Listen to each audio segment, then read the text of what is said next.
ഈ ജനങ്ങൾ താമസിക്കുന്നിടം വെട്ടിപ്പൊളിച്ചിട്ട് അനുവദിച്ച പൈസയ്ക്ക് എസ്റ്റിമേറ്റ് എടുത്ത് ടെൻഡർ കൊടുത്താൽ പോരായിരുന്നു. ചുനക്കര പഞ്ചായത്തിലെ 2 വാർഡുകളെ തമ്മിൽ ബന്ധിപ്പിക്കുന്ന പണി പൂർത്തിയാകാത്ത ബണ്ട് റോഡിന്റെ ഉദ്ഘാടനം നടത്തി കൊടിക്കുന്നിൽ സുരേഷ് എം പി. 2 വാർഡുകളെയും റോഡ് മാർഗം ബന്ധിപ്പിച്ചാൽ പ്രാഥമിക ആരോഗ്യ കേന്ദ്രത്തിലേക്കും ചാരുമൂട് ടൗണിലേക്കും കിലോമീറ്ററുകൾ ചുറ്റിവരുന്ന ബുദ്ധിമുട്ട് ഒഴിവാക്കാൻ കഴിയും. ഈ ബുദ്ധിമുട്ട് ഒഴിവാക്കുവാൻ വേണ്ടി നാട്ടുകാർ സ്ഥലം വിട്ടു നൽകി. പാടത്തിന് കുറുകെ ബണ്ടും നിർമ്മിച്ചു. ബണ്ട് റോഡ് നവീകരിക്കുന്നതിനായി 25 ലക്ഷം രൂപ MB ഫണ്ടിൽ നിന്നും അനുവദിച്ചു. നിലവിൽ ടാർ ചെയ്ത സഞ്ചാരയോഗ്യമായിരുന്ന ഭാഗം ഉൾപ്പെടെ 220 മീറ്റർ ഭാഗം JCB ഉപയോഗിച്ച് ഇളക്കി കോറി വേസ്റ്റ് ഇട്ട് റോഡ് ഉയർത്തി. ജനവാസമില്ലാത്ത റോഡിന്റെ അവസാന ഭാഗം മാത്രം കോൺക്രീറ്റ് ചെയ്ത് കോൺട്രാക്ടർ പോയപ്പോഴാണ് 150 മീറ്റർ ഭാഗം ചെയ്യുന്നതിനുള്ള ഫണ്ട് 25 ലക്ഷം എന്ന് നാട്ടുകാർ അറിയുന്നത്. ചുനക്കര ഗ്രാമപഞ്ചായത്ത് 8-9 വാർഡുകളെ ബന്ധിപ്പിക്കുന്ന പത്തിശ്ശേരി മൂർത്തിവിള റോഡ് ഏകദേശം 500 മീറ്റർ നീളമുണ്ട്. അതിന് ബഹുമാനപ്പെട്ട കൊടിക്കുന്നിൽ സുരേഷ് MPയുടെ ഫണ്ടിൽ നിന്നും 25 ലക്ഷം രൂപ അനുവദിച്ച് ഈ റോഡിന്റെ മധ്യഭാഗത്ത് വയലിനോട് ചേർന്ന് 2 സൈഡിലും പാറ ഇട്ട് കെട്ടി 150 മീറ്റർ കോൺക്രീറ്റ് ചെയ്തിട്ടുണ്ട്. 25 ലക്ഷം രൂപ അനുവദിച്ചിട്ട് ആളുതാമസമുള്ള സഞ്ചാരയോഗ്യമായ സ്ഥലം JCB ഉപയോഗിച്ച് കുത്തിപ്പൊളിച്ച് കോറി വേസ്റ്റും കൊണ്ടുവന്ന് നിരത്തിയിട്ടു. അത് ഇനി എന്ന് വർക്ക് ചെയ്യുമെന്നോ എപ്പോൾ അതിൻ്റെ പണി പൂർത്തീകരിക്കുമെന്നോ ഒന്നും അറിയില്ല. ഇത് ഒരു കുത്തനെ ഇറക്കമുള്ള റോഡായതുകൊണ്ട് ഒഴുകി വരുന്ന വെള്ളം മുഴുവൻ പരിസര പ്രദേശത്ത് താമസിക്കുന്ന വീടുകളിലേക്കാണ് വന്നു കയറുന്നത്. അപ്പം അതിന് ഒരു അടിയന്തര പരിഹാരം ഉണ്ടാകണമെന്നാണ് പ്രദേശവാസി എന്ന നിലയ്ക്ക് എനിക്ക് പറയാനുള്ളത്. കൊല്ലം തേനി ദേശീയപാതയും കായംകുളം പുനലൂർ സംസ്ഥാന പാതയും തമ്മിൽ ബന്ധിപ്പിക്കുന്ന ഒരു ബൈപ്പാസ് റോഡാണ് ചുനക്കര പഞ്ചായത്തിലെ ഹെൽത്ത് സെൻ്ററിൻ്റെ അവിടുന്ന് CHCയുടെ അവിടുന്ന് KP റോഡിലേക്ക് ചെന്ന് കയറുന്ന റോഡ്. ഈ റോഡ് വളരെ അധികം ജനസാന്ദ്രതയുള്ള റോഡാണ്. എന്നാൽ റോഡിൻ്റെ കുറേ ഭാഗത്ത് വയലാണുള്ളത്. അതുകൊണ്ട് തന്നെ ഈ റോഡ് വയലിൻ്റെ നടുവിലൂടെ പോകുന്നത് കൊണ്ട് ആ റോഡ് ഇതുവരെയും സഞ്ചാരയോഗ്യമാക്കാൻ കഴിഞ്ഞില്ല. എന്നാൽ അവിടുത്തെ വാർഡ് മെമ്പർ മാജിദ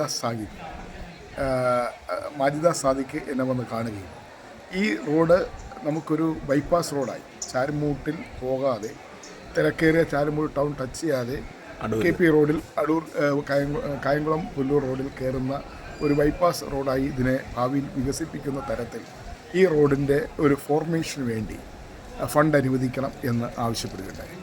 ആദ്യം 10 ലക്ഷം രൂപയാണ് ഫണ്ട് കൊടുത്തത്. അത് ഈ ഫോർമേഷന് വേണ്ടി തികയില്ല.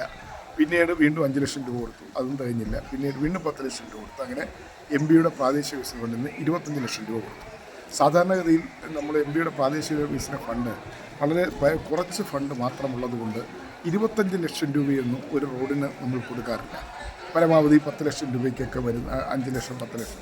എന്നാൽ ഈ റോഡിൻ്റെ പ്രാധാന്യം കണക്കിലെടുത്തുകൊണ്ട് ചാരുമൂട് ടൗണിൽ അടിക്കടി ഉണ്ടാകുന്ന ഗതാഗതക്കുരുക്കിന് ഒരു പരിഹാരം ഉണ്ടാക്കുന്നതിന് വേണ്ടി ഭാവിയിൽ ഒരു ബൈപ്പാസ് റോഡായി ഇത് ഡെവലപ്പ് ചെയ്യുന്നതിന് വേണ്ടിയാണ് ഈ റോഡിൻ്റെ ഫോർമേഷൻ നിലയിൽ ഈ വയൽ വന്ന ഭാഗം, അതായത് പാടം, അതായത് വയലുകൾ മാത്രമുള്ള എന്നാൽ അവിടെ ആ വയലിൻ്റെ ഇരുവശത്തും ആൾ താമസമില്ലാത്ത ആ ഭാഗമാണ് റോഡായിട്ട് നമുക്ക് ഫോർമേഷൻ നടത്തേണ്ടത്. ആ ഭാഗത്തേക്കാണ് നമ്മൾ ഈ ഫോർമേഷന് വേണ്ടി 25 ലക്ഷം രൂപ നൽകിയത്.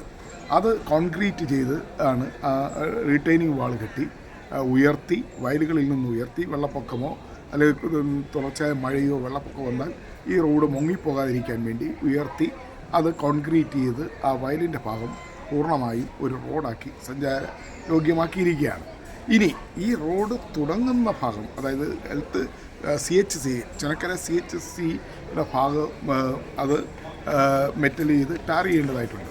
ആ റോഡിന് നമുക്ക് ഫണ്ട് അനുവദിക്കാൻ കഴിഞ്ഞിട്ടില്ല. കാരണം മൊത്തത്തിൽ ആ റോഡ് ചെയ്യണമെങ്കിൽ 1.5 കോടി രൂപ വേണ്ടി വരും. ഇപ്പോൾ അത്യാവശ്യമുള്ള വയലിൻ്റെ ആ ഭാഗം റോഡാക്കി ഫോർമേഷൻ നടത്തുന്നതിന് വേണ്ടിയാണ് ഈ 25 ലക്ഷം രൂപ കൊടുത്ത് ആ പണി അവിടെ നിർവഹിച്ചു. അതിൻ്റെ ഉദ്ഘാടനമാണ് നടത്തിയിരിക്കുന്നത്. എന്ന് വെച്ച് ഉദ്ഘാടനം നടത്തിയത് കൊണ്ടോ 25 ലക്ഷം രൂപ കൊണ്ടോ റോഡ് പൂർണ്ണമായി നിർമ്മിച്ചുവെന്ന് കരുതേണ്ട കാര്യമില്ല. റോഡിൻ്റെ ഇനിയും പല ഭാഗങ്ങളും ഇനിയും നിർമ്മിക്കേണ്ട, റോഡ് പുനലൂർ റോഡിൽ ചെന്ന് മുട്ടാൻ വേണ്ടിയുള്ള ഭാഗം ഇനിയും നിർമ്മിക്കേണ്ടതായിട്ടുണ്ട്. അതുപോലെ തന്നെ ചുനക്കരയിൽ നിന്ന് ഹെൽത്ത് സെൻറ്റർ അവിടെ നിന്നുള്ള തുടങ്ങുന്ന ഭാഗവും ചെയ്യേണ്ടതായിട്ടുണ്ട്. അവിടെ ആ ചുനക്കര ഭാഗത്ത് ഹെൽത്ത് സെൻ്ററിൻ്റെ ഭാഗത്ത് ഏതാണ്ട് 1/2 കിലോമീറ്റർ ദൂരം ഈ കോൺട്രാക്ടർക്കുണ്ടായ നിർമ്മാണത്തിലുണ്ടായ മിസ്റ്റേക്ക് കാരണം അദ്ദേഹം ആ തുടക്കത്തിൽ അവിടെ പോയി ഇത് ഇളക്കുകയുണ്ടായി. അവിടെ അത് ഈ എസ്റ്റിമേറ്റിൽ ഉണ്ടെന്ന് കരുതിയാണ് അവിടെ ഇളക്കിയത്.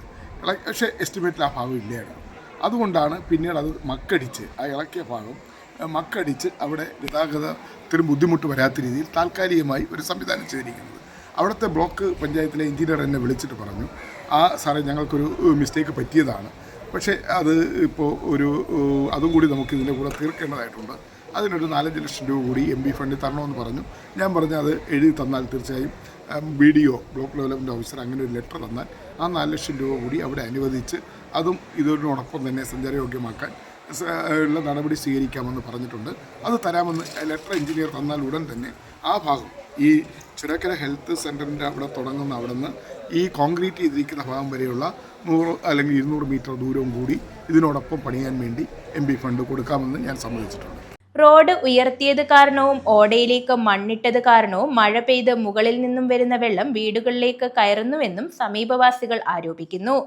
പഞ്ചായത്തിലെ 2 വാർഡുകളെ തമ്മിൽ ബന്ധിപ്പിക്കുന്ന ഒരു ബണ്ട് റോഡിന്റെ നിർമ്മാണം ജനവാസമില്ലാത്ത ഏരിയയിൽ കോൺക്രീറ്റ് മുഴുവനായി നടത്തുകയും ജനവാസമുള്ള ഏരിയയിൽ അനധികൃതമായി 80 മീറ്ററോളം സ്ഥലം 80 മീറ്ററോളം റോഡ് ടാർ റോഡ് കുത്തിയിളക്കി ഉപയോഗശൂന്യമാക്കിയിട്ടുള്ളതുമാണ്. പദ്ധതി നിർവഹണ പ്രകാരം ഉദ്യോഗസ്ഥരുടെ നിന്ന് അറിയാൻ കഴിഞ്ഞത് 150 മീറ്റർ മാത്രം പണിയാനുള്ള ഫണ്ടാണ് അനുവദിച്ചതെന്നും ആ ഫണ്ട് തീർന്നതോടുകൂടി അവരവിടെ പണി നിർത്തിപ്പോയിരിക്കുകയുമാണ്. എന്നാൽ ഈ പറയപ്പെട്ട 80 മീറ്ററോളം റോഡ് ആരുടെ അനുമതിയോടുകൂടിയാണ് ഇത് പൊളിക്കപ്പെട്ടതെന്നുള്ളത് നിർവഹണ ഉദ്യോഗസ്ഥർക്കോ പഞ്ചായത്തിൽ നിന്നോ അതല്ലെങ്കിൽ MP-യിൽ നിന്നോ പോലും വ്യക്തമായ ഒരു മറുപടി കിട്ടിയിട്ടില്ല. ഈ റോഡിൽ നിന്ന് ഒഴുകി വരുന്ന വെള്ളം മൊത്തമായും എല്ലാവരുടെയും വീട്ടുകളുടെ മുന്നിലാണ് ഇപ്പം കെട്ടിക്കൊണ്ടിരിക്കുന്നത്. ഇതിനി എന്നത്തേക്ക് ഒരു പരിഹാരം ഉണ്ടാവും എന്നുള്ളത് അറിയാൻ കഴിഞ്ഞിട്ടില്ല. ജനങ്ങൾ താമസിച്ചു വരുന്ന ഭാഗത്തെ ഏകദേശം 80 മീറ്ററോളം വരുന്ന ടാർ റോഡാണ് അനുമതിയില്ലാതെ 2 മാസക്കാലമായി പൊളിച്ചിട്ട് പുനർനിർമ്മാണം നടത്താതെ ബാക്കി വന്നിട്ടുള്ള നിർമ്മാണ സാമഗ്രികൾ തിരികെ കയറ്റി കൊണ്ടുപോയിരിക്കുന്നതെന്നും നാട്ടുകാർ ആരോപിക്കുന്നു. ഇതിനെതിരെ അന്വേഷണവും നടപടിയും ആവശ്യപ്പെട്ട് വരും ദിവസം ബന്ധപ്പെട്ട കേന്ദ്രങ്ങളിൽ പരാതി സമർപ്പിക്കുമെന്നും നാട്ടുകാർ പറഞ്ഞു.